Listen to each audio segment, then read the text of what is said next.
YouTube open చేసి చూస్తున్నందుకు పేరు పేరున నా వందనాలు. ఫ్రెండ్స్, మొన్న ఒక రైతు వచ్చి ముస్తఫా వీడియోలు మంచి చూస్తున్నారు, చాలామంది చూస్తున్నారు, చాలామంది స్పందించారు. ఒక రైతుల గురించి ఒక వీడియో పెట్టరాదు, మా ఒడ్లు కొనక 30 రోజులు అవుతుంది, మాకు చాలా ఏడుపు వస్తుంది, అప్పుల్లో వస్తున్నారు, ఎప్పుడు అప్పుడు అని ఫోన్ చేసి బెదిరిస్తున్నారు, దయచేసి మా ఒడ్లు కొనుక్కోండి, ఆ డబ్బులు వస్తే అప్పులు కొట్టుకుంటాం అయ్యా అని ఏడుస్తున్నారు. ఎందుకు ఏడుస్తున్నావు అన్న అంటే మా బాధలు చెప్పుకోలేకపోతున్నారని. నాకు ఆయన ఏడుస్తుండే నాకు కళ్ళమ్మ నీళ్ళు వచ్చింది. నేను ఎప్పుడు ప్రతి ఒక్కరి ముఖంలో చిరునవ్వుతో నేను చూడాలనుకుంటా. ఆ బాధతో ఏడ్చిండు ఆ రైతు, నాకు తెలుసు. ఆ బాధ, రైతు బాధ నేను తెలుసుకోగలిగాను.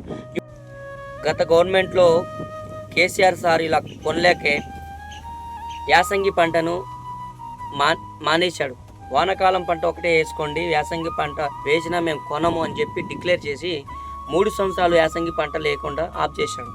ఎందుకు ఆఫ్ చేశాడంటే ఇటువంటి సిచ్యువేషన్ వస్తుంది, కేంద్రం కొనట్లేదు, నేను ఢిల్లీ పోయి ధర్నా చేస్తా అది చేస్తా అని ఒక స్వయంగా ముఖ్యమంత్రి కేసీఆర్ గారు వచ్చి ధర్నా చేశారు. రాష్ట్రంలో చేసి చేతులు ఎత్తేశారు, మేము కొనలేము, కేంద్ర ప్రభుత్వం కొనట్లేదు అని చెప్పి యాసంగి పంట వేయొద్దని 3 సంవత్సరాలు ఆఫ్ చేశారు.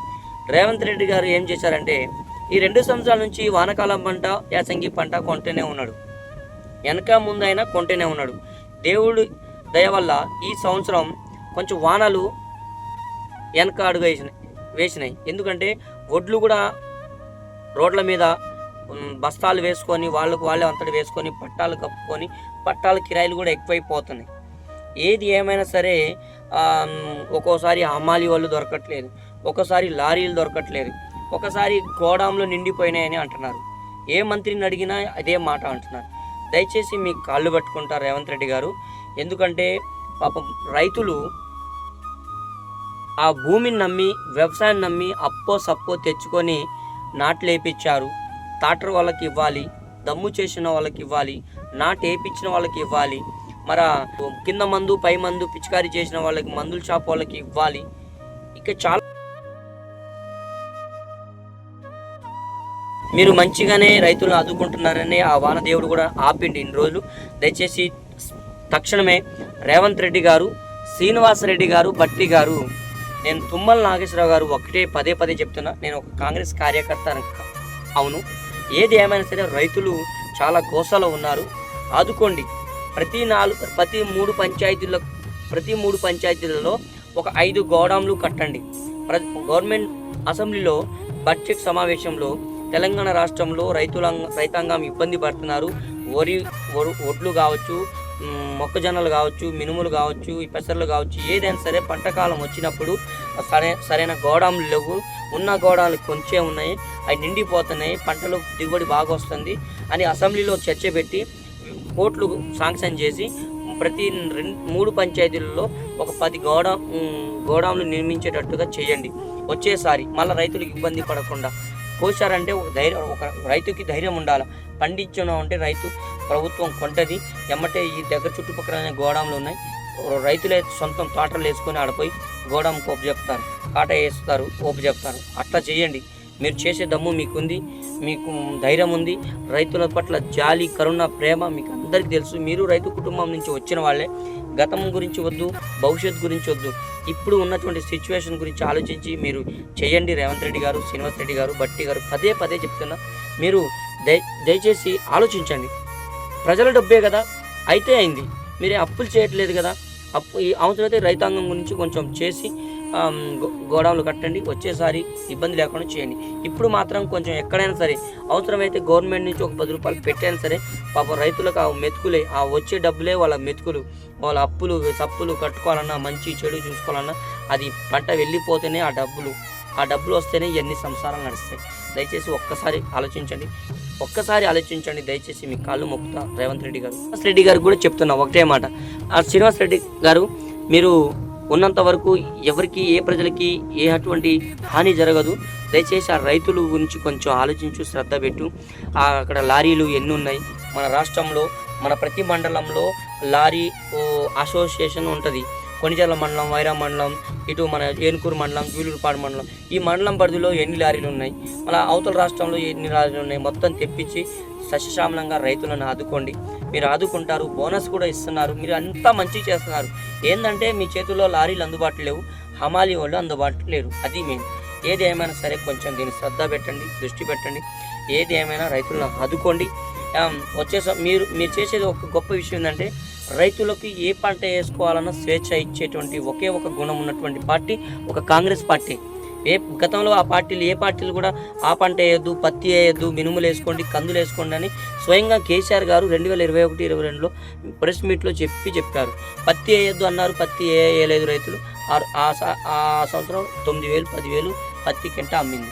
ఏది ఏమైనా సరే మీరు అలా చేపట్టలేదు. ప్రతి ఒక్కరికి స్వేచ్ఛ ఇస్తున్నారు. దయచేసి నేను పదే చెప్తున్నాను, నా చేతైనంత వరకు నేను చేసేవాడిని. నేను ప్రతి ఒక్క రైతు దగ్గర పోతున్నాను.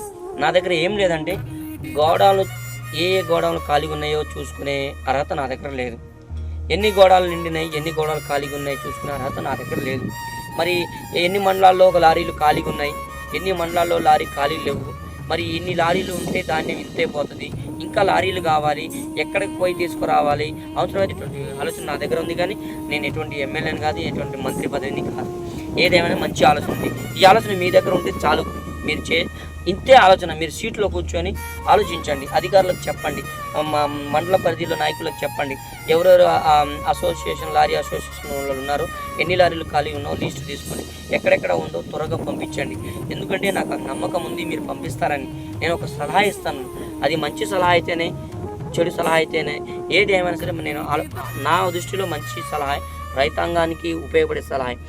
గోడాములు కట్టండి, వచ్చే సంవత్సరం బడ్జెట్ కేటాయించండి. రైతులకు ఇబ్బంది పెట్టదు ప్లీజ్, దయచేసి. వాళ్ళు పండించే పంటే మనం తినేది, కనీసం మనం తినటం కాదు, వాళ్ళ కుటుంబం సస్యశ్యామలం బ్రతకాలి. మళ్ళీ వచ్చే సంవత్సరం చేయాలి అంటే వాళ్ళు బ్రతకాలి ఫస్ట్. మనం అంటే అండి ఒక 3 పూటలు 2 పూటలు తినపోయినా 1 పూట తినైనా బతకొచ్చు. ఆ 1 పూట తిండి రావాలంటే రైతులు వ్యవసాయం చేస్తేనే తప్ప మన నోట్లో బువ్వ వచ్చేది. రైతులు చేయకపోతే ఏ నోట్లో బువ్వ రాదు. మనం ఎన్ని కోట్లు డబ్బులు పెట్టి తిన్నా మన కడుపు నిండదు. ఇక్కడ ముద్ద తింటేనే కడుపు నిండింది. ఏది ఏమైనా సరే రైతాంగాన్ని ఆదుకోవాలి. కాంగ్రెస్ గవర్నమెంట్ ఆదుకుంటుందని నాకు నమ్మకం ఉంది. మన ఎమ్మెల్యే రామదాస్ నాయక్ గారు కూడా పెద్దగోపతికి వెళ్ళండి, ఇటు దాచాపురంకి వెళ్ళండి. చాలా రోడ్ల మీద ఉన్నాయి, నేను చూశాను. తొందరగా స్పందించాలి. ఎందుకంటే మన వానాకాలం స్టార్ట్ అయితే అవస్థత అయిపోతుంది, రైతాంగం మొత్తం నాశనం అయిపోతారు. దయచేసి 20% రైతాంగం చాలా ఇబ్బంది పడుతున్నారు. వాళ్ళు దాని మీదే ఆధారపడి బతుకుతున్నారు. పదే అదే చెప్తున్నారు. నా వీడియో చూడండి అన్న, షేర్ చేయండి. ప్రతి ఎమ్మెల్యే గారికి, ప్రతి ఎంపీ గారికి, ప్రతి గ్రామ పంచాయతీ సర్పంచ్ గారికి అందించి వాళ్ళని యాక్సెప్ట్ చేసింది, రైతాంగాన్ని ఆదుకోండి. ఓకే, ఎవరు చూపించినా మీరు టెన్షన్ పడద్దు, కోప్పడద్దు. అలాంటోడు ఇలాంటోడు అంటుంటారు లోకులు కాకులు. మనకి 100%లో 80% మంది ప్రజలు మన కాంగ్రెస్ అండగా ఉన్నారు. 20% ప్రజలు కొంచెం అవస్థలో మాట్లాడుతున్నారు. వాళ్ళ మాటలు పట్టించుకోకండి. అవసరమైతే ఆ 20% కూడా మనల్ని కలుపుకుందాం, వాళ్ళని మంచి చూసుకుందాం, మంచి చేద్దాం. వాళ్ళు మన శత్రువులు కాదు. ఏంటంటే వాళ్ళకు ఆ రుచి మీద ఉన్నారు కాబట్టి ఏ రుచి అయినా సరే మనం ఆదుకుందాం. అందరినీ సస్యశ్యామలంగా కాపాడుకుంటూ పోదాం. అందించి వాళ్ళని యాక్సెప్ట్ చేసేయండి, రైతాంగాన్ని ఆదుకోండి. ఓకే, ఎవరు చూపించినా మీరు టెన్షన్ పడద్దు, కోప్పడద్దు. అలాంటోడు ఇలాంటోడు అంటుంటారు లోకులు కాకులు. మనకి 100%లో 80% మంది ప్రజలు మన కాంగ్రెస్ అండగా ఉన్నారు. 20% ప్రజలు కొంచెం అవస్థలో మాట్లాడుతున్నారు. వాళ్ళ మాటలు పట్టించుకోకండి. అవసరమైతే ఆ 20% కూడా మనల్ని కలుపుకుందాం, వాళ్ళని మంచి చూసుకుందాం, మంచి చేద్దాం. వాళ్ళు మన శత్రువులు కాదు. ఏంటంటే వాళ్ళకు ఆ రుచి మీద ఉన్నారు కాబట్టి ఏ రుచి అయినా సరే మనం ఆదుకుందాం. అందరినీ సస్యశ్యామలంగా కాపాడుకుంటూ పోదాం. ఒడ్లు కావచ్చు, కందులు కావచ్చు, మినుములు కావచ్చు, పెసర్లు కావచ్చు, మళ్ళా మొక్కజొన్నలు కావచ్చు, ఏదైనా సరే రైతాంగానికి ధైర్యం ఇవ్వండి.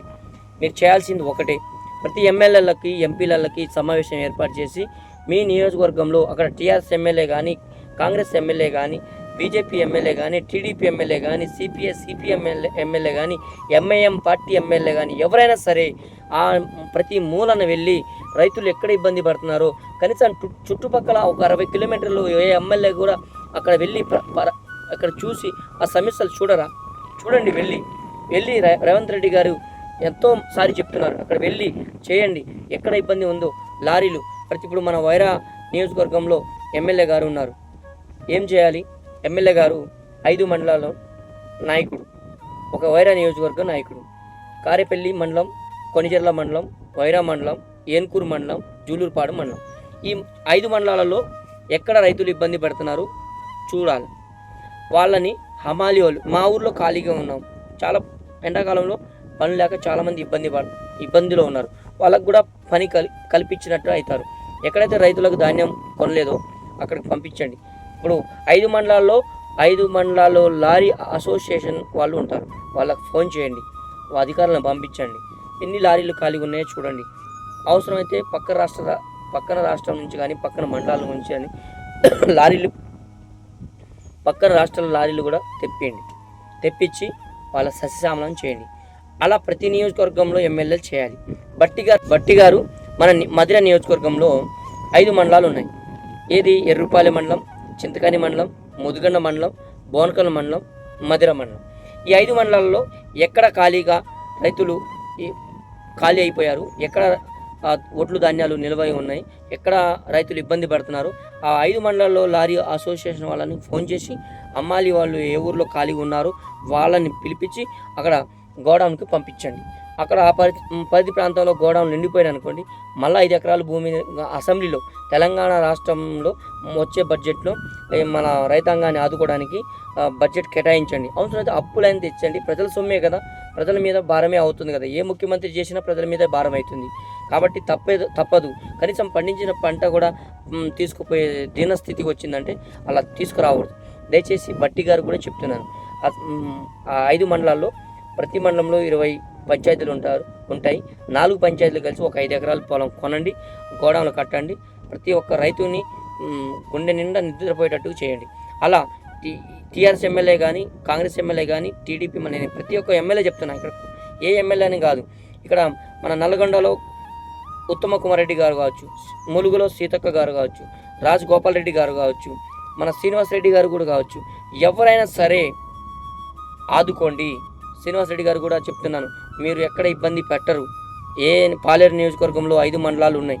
5 మండలాల్లో కూడా వాళ్ళకి ఎక్కడ ఏం పరిస్థితి ఉందో చూసి గమనించి మీరు రాష్ట్రం మొత్తాన్ని చూడాలి. తుమ్మల నాగేశ్వరరావు గారు కూడా చెప్తున్నాను, ఎక్కడైతే రైతులు ఇబ్బంది పెడుతున్నారో దయచేసి ఈ ఒక్కసారి, గతంలో కేసీఆర్ సారు 2021, 22, 23లో యాసంగి పంట ఏమీ లేదు. ఎందుకు ఏమీ లేదు తెలుసా?